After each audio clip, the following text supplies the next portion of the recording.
बिस्मिल्लाहिर्रहमानिर्रहीम। अस्सलाम वालेकुम स्टूडेंट्स। आज हम डेरिवेटिव करेंगे इनवर्स फंक्शंस के। ठीक है, पहले हम लोगों ने डेरिवेटिव्स किए हुए हैं, मतलब जो नॉर्मल फंक्शंस होते हैं साइन थीटा कॉस थीटा। आज अगर हमारे पास कोई इनवर्स फंक्शन हो उसका डेरिवेटिव कैसे लेंगे। ठीक है, तो ये आपके पास कुछ फार्मूलाज हैं। अगर आपसे कहा जाए कि साइन इनवर्स का आपने डेरिवेटिव लेना है, ठीक है, तो क्या होगा, ऊपर 1 आ जाएगा और ओवर में अंडर रूट 1 माइनस एक्स का स्क्वायर। ये जो x का स्क्वायर है ना, इसकी जगह पे आपने ये एंगल लिखना। अब ये एंगल क्या है, x है, तो आपने यहाँ पे क्या लिखना है, x का स्क्वायर। इसी तरह मिसाल के तौर पे मैं यहाँ पे लिख देता हूँ कि d over D x sine inverse, मैं यहाँ पे लिख देता हूँ 9x।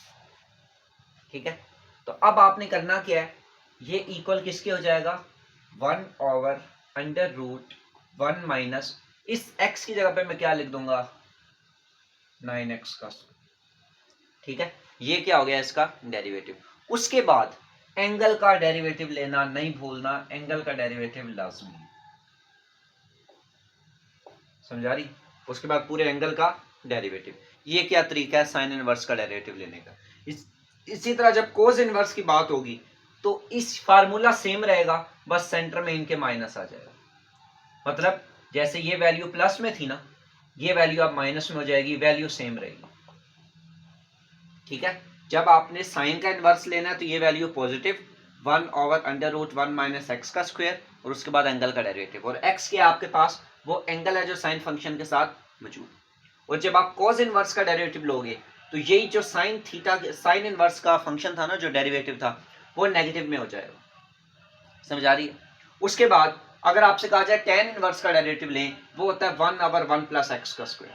ठीक है, इसी तरह मिसाल के तौर पे अगर हम लिखें टेन 6y, ठीक है, तो ये आपके पास क्या आ जाएगा। अब मैंने यहाँ y का फंक्शन ले लिया तो ज़ाहिर है एंगल जो आप सॉल्व कर रहे हो विद रिस्पेक्ट टू y कर रहे होगे, तो वो आपके पास क्या आएगा, 1 ओवर 1 प्लस 6y का स्क्वायर। जो जो x की वैल्यू है उधर आपने सिंपल एंगल पुट कर देना है और उसके बाद d ओवर dy 6 एंगल का डेरिवेटिव लाजमी है। ठीक है, और इसी तरह जब आप tan का इनवर्स क्या है, कोट, जब आप कोट का डेरिवेटिव लोगे तो यही वैल्यू नेगेटिव में आ जाएगी।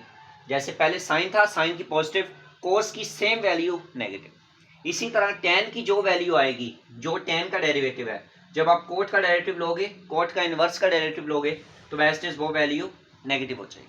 समझ आ रही है। और इसी तरह कोसिकेंट इनवर्स किसके इक्वल होता है, वो इक्वल होता है -1 over X under root X का स्क्वायर -1। ठीक है, और इसी तरह सीकेंट इनवर्स क्या होता है, अगर आपने कोसिकेंट में नेगेटिव ली है तो सीकेंट में प्लस हो जाएगी।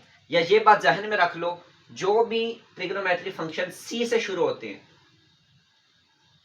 ठीक है, उनका इनवर्स जो डेरिवेटिव आएगा, ठीक है, वो क्या आएगा, नेगेटिव आएगा। बाकी जो होते हैं एस, टी और एस, ये आपके पास क्या आएंगे, पॉजिटिव। ठीक हो गया।